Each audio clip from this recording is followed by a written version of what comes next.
Hello, আসসালামু আলাইকুম everyone. আজকে আমি আপনাদেরকে তৈরি করে দেখাবো কাঁচা আমের ক্যান্ডি। এখন যেহেতু কাঁচা আমেরই সিজন, তাই আমি ভাবলাম যে কাঁচা আম দিয়ে কিছু একটা বানিয়ে নেই। চলুন দেখে নেই কাঁচা আমের ক্যান্ডির রেসিপিটি। খুবই সহজ ও সরলও বটে। আমি এর জন্য 3টি আম নিয়েছি। আমটি কেটে স্লাইস করে নেব। স্লাইস করে ভালো করে ধুয়ে নেব।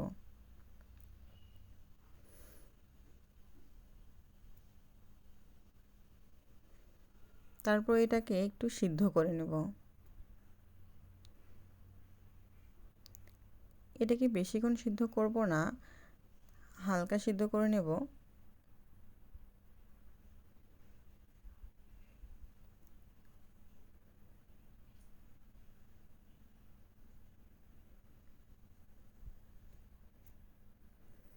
এই যে এটা অলমোস্ট সিদ্ধ হয়ে গিয়েছে। যে একটু নেড়েচেড়ে দেখবো যে কেমন সিদ্ধ হয়েছে।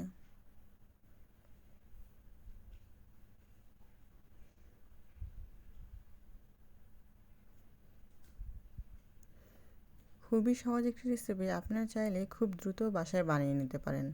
এখন এটাকে ছেঁকে আলাদা করে নেব।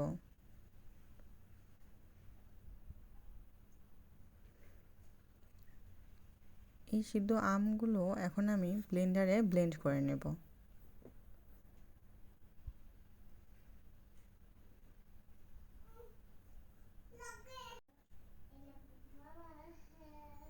এটা ভালো মতো ব্লেন্ড হয়ে গেলে এটাকে নামিয়ে আলাদা একটা বাটিতে তুলে নেব।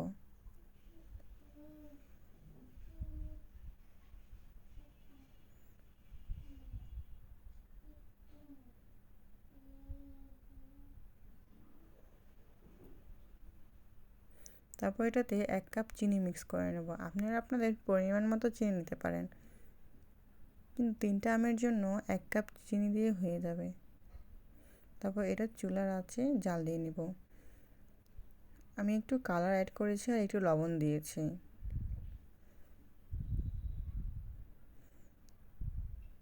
গ্রিন কালার দিলে আমের ক্যান্ডির কালারটা অনেক সুন্দর আসে, তাই আমি কালার অ্যাড করেছি। আপনারা চাইলে স্কিপ করতে পারেন।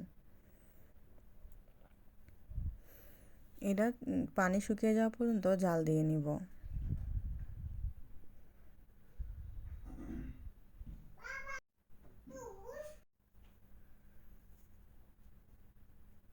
এটা এভাবে করে বলক উঠলে এটাকে আরও ভালো করে পানিটা শুকিয়ে নিতে হবে।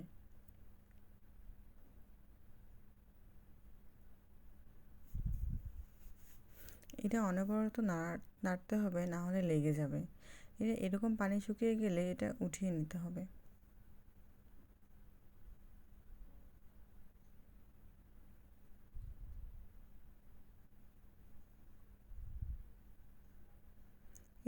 এটা উঠিয়ে এটাকে ঠান্ডা হতে রেখে দেব 2 ঘন্টার জন্য।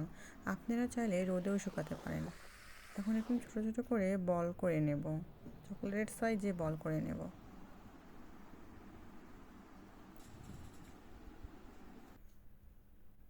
তারপরে আমি র্যাপিং পেপার কেটে মুড়িয়ে নিয়েছি। আপনারা চাইলে রোদে শুকিয়ে রাখতে পারেন 2 দিন, তাহলে দীর্ঘদিন থাকবে। অনেক সহজে হয়ে গিয়েছে রেসিপিটি। আপনারা চাইলে অবশ্যই এটা বানিয়ে দেখতে পারেন। খেতে দারুণ মজা হয়েছে।